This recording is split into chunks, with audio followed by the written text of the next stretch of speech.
La mañana en el pequeño pueblo de Ocaso del Sol siempre sonaba igual: el canto de los pájaros, el murmullo lejano de los aspersores y el alegre chirrido del viejo autobús escolar amarillo en su ruta diaria.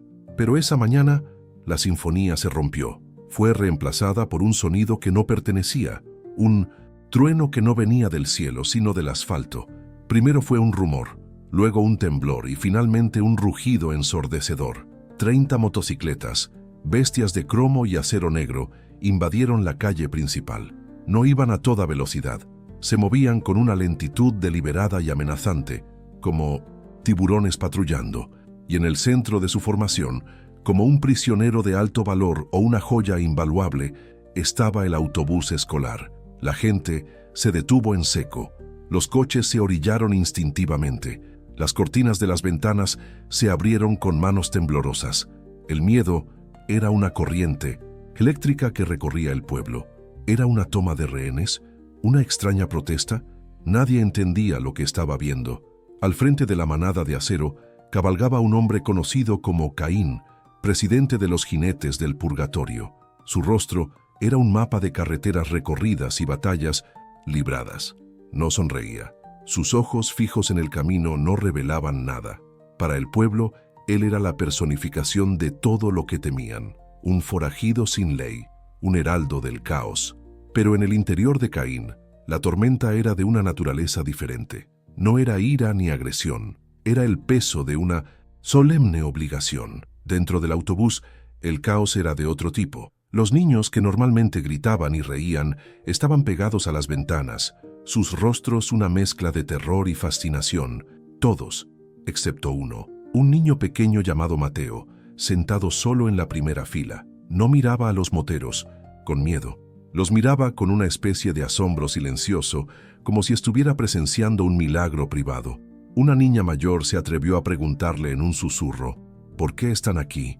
Mateo simplemente negó con la cabeza, sus pequeños dedos aferrados a la correa de su mochila. Era un secreto, demasiado pesado para compartirlo con palabras. El extraño convoy continuó su procesión por el corazón del pueblo, pasando por el ayuntamiento, la iglesia y la pequeña tienda de comestibles. El único sonido era el rugido sincronizado de 30 motores. Cuando el autobús finalmente llegó a la entrada de la escuela primaria, el rugido cesó. Uno por uno los motores se apagaron, dejando un silencio tan denso y pesado que parecía más ruidoso que el estruendo anterior. Los moteros no se bajaron, simplemente se quedaron allí, formando un círculo protector alrededor del autobús, un muro de cuero y acero.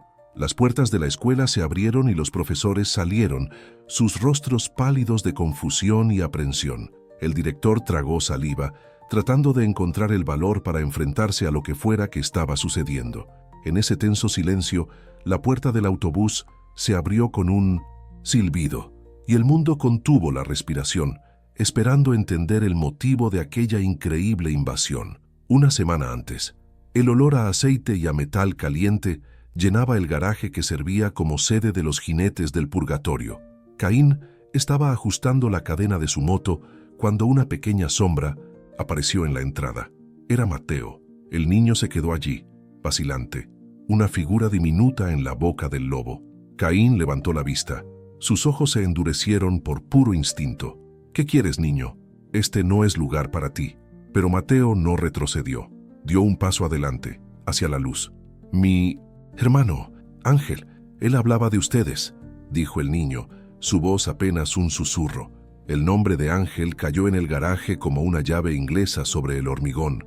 Ángel, un aspirante del club, un chico joven con fuego en los ojos y una lealtad feroz, que había muerto 6 meses atrás, no en una pelea de bar, sino en un estúpido accidente de coche una noche de lluvia. Un buen chico, una promesa rota. Caín dejó sus herramientas. ¿Qué pasa con tu hermano? Mateo tragó saliva. Sus ojos se llenaron de lágrimas que se negaba a derramar. En la escuela se burlan de mí, confesó. Dicen que Ángel era un delincuente. Dicen que mi familia está rota, me empujan, me quitan mis cosas. Dicen que estoy solo. Cada palabra era una pequeña astilla clavándose en el corazón de Caín. El niño levantó la vista. y en sus ojos había una petición que Caín nunca habría esperado. Ángel decía que ustedes eran su familia, que se protegían unos a otros. Yo no quiero que les peguen, no quiero que se metan en problemas. Hizo una pausa, tomando aire. Solo quiero que sepan que no estoy solo. Quiero que me lleven a la escuela. Solo una vez, para que todos lo vean. La petición era tan simple, tan pura y tan desgarradora que desarmó a Caín por completo. Vio en Mateo no solo al hermano pequeño de un camarada caído, sino el reflejo de sí mismo, muchos años atrás. Un niño asustado contra un mundo que parecía demasiado grande y cruel. Esa noche, Caín reunió al club. El aire era denso, por el humo de los cigarrillos y la tensión. Les contó la historia del niño, la petición. Cuando terminó, se hizo un silencio.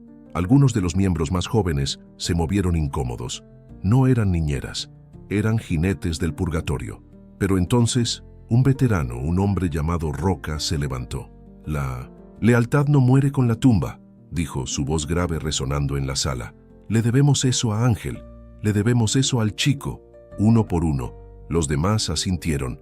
No se trataba de una pelea, no se trataba de violencia, se trataba de honor, se trataba de enviar un mensaje, se trataba de recordarle al mundo y a ellos mismos que la hermandad era algo más que parches de cuero y motores ruidosos.